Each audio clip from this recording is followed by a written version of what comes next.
Сәлем менің YouTube оқырмандарым. Бүгін мен сіздерге сүт пен асқабақ қосылған күріш көженің жасалуын көрсетемін. Видеоны соңына шейін көріп, менің YouTube арнама тіркеліп, лайк басып, қоңыраушаны қоңыраулатып қойсаңыздар.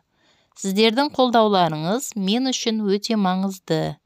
Адамның иммунитетін көтеретін, денсаулыққа пайдалы көжені пісіру үшін асқабақты аршып, жуып аламын да ірі көзді үккіштен өткіземін.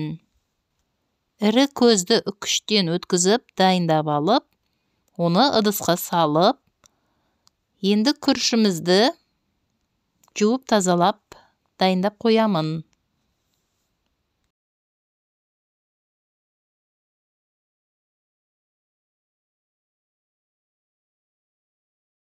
Тапамызға 2 ас қасық майдан құйып, асқабағымызды солдырып қуырамын.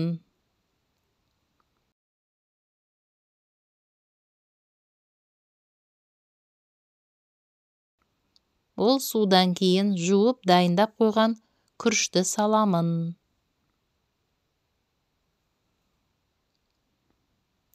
Қайнап шыққан соң, оны қозғап тұрған жақсы болады. Және де қайнап шыққан соң, отын бәсеңдетіп, күріші піскенше 7-8 минуттай пісіремін. Енді 1 литр сүтімізді қосып, оған 100 грамм шекерімізді қосамыз.